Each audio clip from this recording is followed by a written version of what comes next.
अब खलीफा हफ्तर ने इस ऑर्गेनाइजेशन के मिलिट्री कमांडर बनने के बाद लिबिया में फौजी बगावतें करने का प्लान बनाया। साल 1993, 1995 और 1996 में लिबिया में हुई कम से कम 3 बड़ी फौजी बगावतों में खलीफा हफ्तर किसी न किसी तरह से जुड़े हुए थे।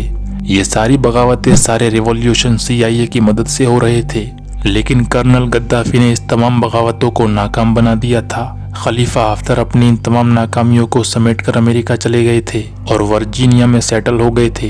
2011 के अंदर जब कर्नल गद्दाफी के खिलाफ अरब स्प्रिंग के बाद जो क्रांतिकारी आंदोलन शुरू हुआ, तो खलीफा हफ्तर मिस्र के रास्ते एक बार फिर लिबिया वापस लौट आए। वो बागी फोर्सेस के कमांडर्स में शामिल हो गए और गद्दाफी के विरोधियों में मिल गए। लेकिन क्रांति आ जाने के बाद खलीफा हफ्तर नई सरकार का हिस्सा नहीं बने। वो आने वाले बरसों में कभी अमेरिका चले जाते, कभी लिबिया वापस आ जाते। लेकिन साल 2014 में उन्होंने नया मिशन शुरू कर दिया। ये मिशन था लिबिया को कंट्रोल करने का मिशन, क्योंकि वो खुद लिबिया के सिविल वॉर और कई सारे लोकल ग्रुप से परेशान हो चुके थे। फरवरी 2014 में यानी मुअम्मर गद्दाफी के कत्ल के 2.5 बरस बाद खलीफा हफ्तर समझने लगे थे कि अब उनका लिबिया पर कब्जा करने का सही वक्त आ चुका है। अब माहौल तैयार हो चुका है। लिबिया में उस वक्त एक पार्लियामेंट मौजूद थी जिसे खत्म करे बगैर वो अपने मिशन में कामयाब नहीं हो सकते थे। इस पार्लियामेंट को सबसे पहले उन्होंने कंट्रोवर्शियल बनाना शुरू किया। उन्होंने एक वीडियो पैगाम जारी किया जिसमें कहा कि लिबिया की पार्लियामेंट यानी जनरल नेशनल कांग्रेस को अब खत्म कर देना चाहिए। खलीफा हफ्तर ने मांग सामने रखी कि अब लिबिया में एक नई केयरटेकर गवर्नमेंट बननी चाहिए जो नए इलेक्शन करवाए। इनडायरेक्टली वो अपने आप को ही सामने रख रहे थे कि लिबिया को मेरे हवाले ही कर दिया जाए। लिबिया की पार्लियामेंट ने उनकी इस अनाउंसमेंट को बगावत कहकर टाल दिया, क्योंकि लिबिया में पहले से ही सरकार मौजूद थी और उन्होंने खलीफा हफ्तर को ज्यादा सीरियस नहीं लिया। लेकिन इस दौरान ये हुआ कि खलीफा हफ्तर ने लिबिया में शहर शहर घूमकर अपने वफादारों की फौज इकट्ठा करना शुरू कर दिया। लिबिया के अंदर ऐसी फौज बनाना ज्यादा मुश्किल नहीं था, क्योंकि लिबिया में हजारों लाखों बेरोजगार पहले से ही मौजूद थे। खलीफा हफ्तर ने ऐसे ही लोगों की फौज तैयार की। कहा जाता है कि ऐसा करने में उनको CIA की पूरी मदद हासिल थी। खलीफा हफ्तर गद्दाफी के दौर के पुराने और रिटायर्ड फौजियों को भी अच्छे से जानते थे। कई पुराने फौजी उनके साथ आकर मिल भी गए। बागियों की बनाई सरकारी फौज यानी नेशनल ट्रांजिशनल काउंसिल के भी बहुत से फौजी दस्ते खलीफा हफ्तर से मिल गए और उनकी पोजीशन बहुत स्ट्रांग हो गई। मई 2014 में खलीफा हफ्तर ने ऐलान किया कि वो त्रिपोली और बेंगाजी को धार्मिक संगठनों से निजात दिलाना चाहते हैं। उन दिनों यानी 2014 में एक ग्रुप अंसार अल शरिया का बहुत चर्चा था। इस ग्रुप का ताल्लुक अलकायदा से था ऐसा बताया जाता है, और बेंगाजी शहर उनका अड्डा बन चुका था, एक स्ट्रॉन्ग होल्ड बन चुका था। इसी ऑर्गेनाइजेशन को अमेरिकी सफीर क्रिस्टोफर के मर्डर का जिम्मेदार भी ठहराया जाता है। इसके अलावा कुछ धार्मिक संगठन त्रिपोली में भी चल रहे थे। इन संगठनों ने त्रिपोली में मौजूद पार्लियामेंट को बिल्कुल बेबस कर रखा था और शहर में सिर्फ नाम का सरकारी राजपाट चल रहा था। सारी पावर इन्हीं धार्मिक संगठनों के पास थी। पहले खलीफा हफ्तर ने बेंगाजी में अंसारुश शरिया यानी सबसे बड़े ग्रुप के खिलाफ फौजी कार्रवाई शुरू की और इसे ऑपरेशन डिग्निटी का नाम दिया।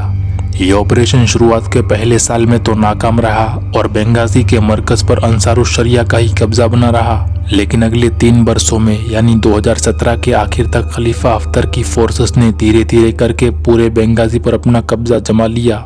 इस दौरान लिबिया में कत्लेआम का फायदा उठाकर एक और संगठन दाश्त ने भी अपना सर उठा लिया। सिर्त और दरना दोनों शहर उनके स्ट्रॉन्ग होल्ड्स बन चुके थे, लेकिन खलीफा हफ्तर ने बारी बारी इन दोनों इलाकों पर भी अपना कब्जा कर लिया और दाश संगठन को भी लिबिया से बाहर निकाल दिया।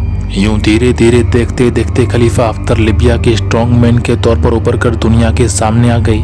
यानी मुअम्मर गद्दाफी का परफेक्ट अल्टरनेटिव दुनिया को मिल गया था। एक ऐसा शख्स जो लिबिया में शांति स्थापित कर सकता है, उसे पूरी तरह कंट्रोल कर सकता है।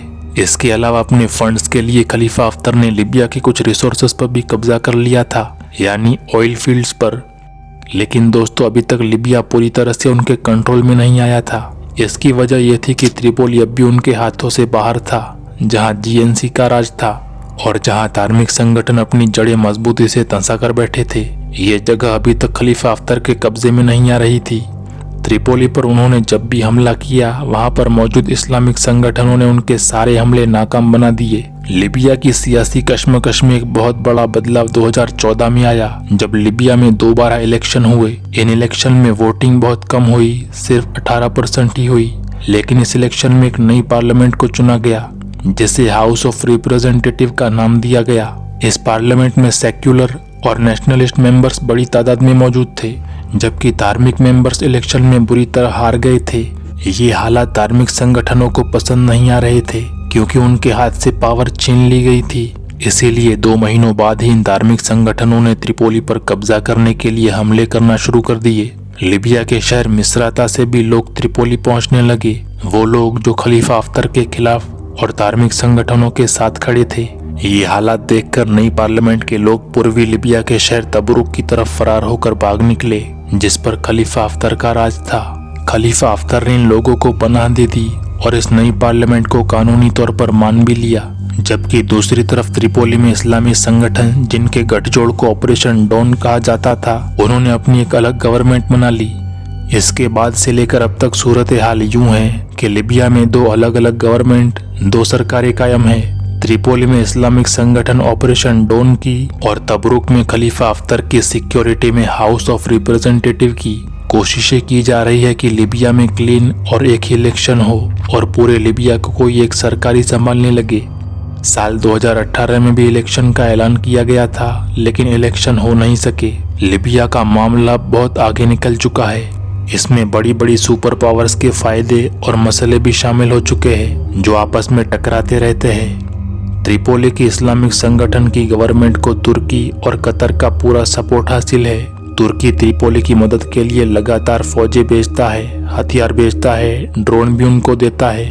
इन्हीं हथियारों की मदद से त्रिपोली खलीफा हफ्तर के हमलों को नाकाम कर देता है। दूसरी तरफ रूस, मिस्र, मुत्तहदा अरब अमीरात और सऊदी अरब ये खलीफा हफ्तर और इनकी निगरानी में तबरुक और सिर्त में कायम हुकूमतों को सपोर्ट करते हैं। 2021 में वॉशिंगटन पोस्ट ने रिपोर्ट दी थी कि रूस सिर्फ 18 महीनों में 330 फाइटर जेट्स लीबिया में भेज चुका है। इन फाइटर प्लेन्स के जरिए रूसी संगठन वॉगनर और शामी ग्रुप्स को लीबिया में उतारा गया था। इंटरनेशनल एक्सपर्ट्स का मानना है कि तुर्की और रूस लीबिया के ऑयल के जखीरों पर कब्जा करना चाहते हैं या इसमें अपना हिस्सा चाहते हैं और इन इलाकों में आने वाले वक्त के अंदर अपने अड्डे कायम करवाना चाहते हैं। अगर इनके इरादे पूरे ना हुए तो ये लीबिया को 2 हिस्सों में बांट देंगे, यानी लीबिया जो पहले से 2 ग्रुप्स के कंट्रोल में है वो सही में 2 हिस्सों में बंट जाएगा सरहद की मदद से। अब सिर्फ 67 लाख आबादी वाला देश 2 हिस्सों में बटेगा तो फिर बाकी क्या रह जाएगा। एक हिस्से पर तुर्की का कंट्रोल होगा, दूसरे पर रूस और उसके दोस्तों का राज होगा। ऐसे हालातों में यही लगता है कि मुअम्मर गद्दाफी की मौत के बाद लीबिया में सिविल वॉर का जो तूफान उठा था, इस तूफान को थमने में अभी बहुत अरसा लगेगा और थमने से पहले ये और भी तबाही मचाता रहेगा। खैर, लीबिया के मसले पर आपकी क्या राय है, कमेंट करके जरूर बताइए। मिलता हूँ अगली किसी वीडियो में।